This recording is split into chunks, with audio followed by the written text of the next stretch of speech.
Здравствуйте! Здравствуйте, мои подписчики. Старые, надеюсь, будут новые в YouTube. Вот и подходит к завершению мое путешествие, как я его назвала, «Зов Духа». Я была в Таиланде, училась даосским практикам, затем я поехала в Непал, там был духовный путь, духовное маленькое восхождение для себя самой. И затем Гоа погреться и познакомиться, наверное, и посотрудничать, потворить вместе с такими же единомышленниками, как я, потому что я очень люблю танцевать, петь, творить, заниматься творчеством. И сейчас я была месяц в Шри-Ланке, записываю на рассвете в Шри-Ланке, вот с таким видом, там океан. От него подальше отошла, потому что очень шумно. Да, здесь собачки, здесь очень много всякой разной живности. Вот, и чем хочу поделиться? Хочу поделиться тем, что путешествие любое – это самое главное раскрытие наше. Когда мы выходим из зоны комфорта, когда мы создаем себе эти условия, то жизнь как будто бы показывает нам, на каком этапе развития мы сейчас, на что нужно обратить внимание, куда развиваться, куда идти. Например, в моем случае мне показало очень четко, где мои слабые места. Мои слабые места – это, конечно же, взаимоотношения с родителями, с молодым человеком, принятие отца, такие темы, как принятие отца, отпускание эмоций из тела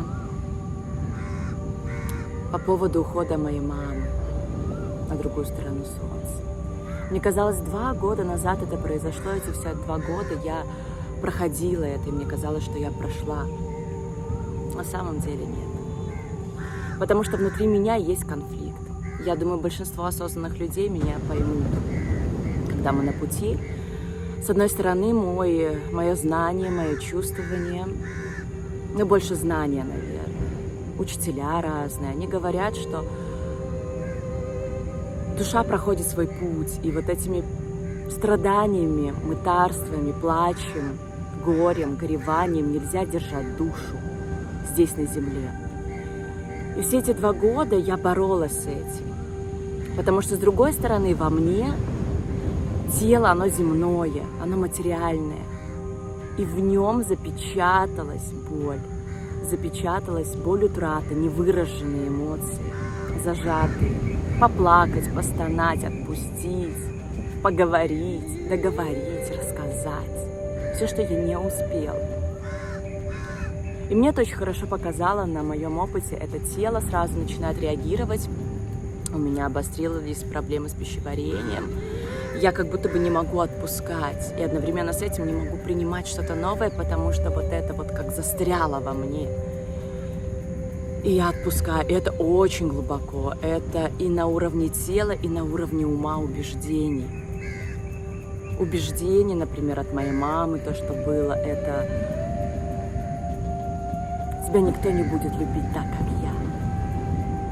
И у меня ушло с ее уходом чувство дома, чувство безопасности, чувство защищенности. И отчасти, знаете, я думаю, что все это путешествие мне показало это, что я как будто бы искала это место, где я могу снова почувствовать себя защищенной, безопасной. Но я-то чувствую, понимаю, что это внутри меня. Но моему телу холодно было очень. Осенью, например, да и сейчас иногда. То есть вот на уровне ума, то есть эти убеждения засели, и они, как сказать, контролируют мое тело в этом плане. Как будто бы нету тепла, что я не могу ни от кого получить это тепло, кроме как от матери. Потому что раньше привычка была такая, когда мне было всегда очень плохо, очень тяжело, я получала это от нее. Сейчас нет этого человека. И я вижу, появляются другие люди, но я не могу от них взять это. Они хотят мне это дать. А я не могу. Точнее, не могла. И я это увидела. И, конечно, поэтому уязвимые наши места, они очень важны, они очень ценны. И я хочу их исцелить. Поэтому я рассказываю здесь на YouTube, делюсь этим. Для своего исцеления. И я искренне верю, что все мои слова могут быть услышаны теми людьми, кто это тоже проживает. Если у вас есть такие люди, пошлите это видео. Или напишите комментарий, поставьте лайк, чтобы больше людей увидело это. Потому что люди как-то принято об этом не говорить.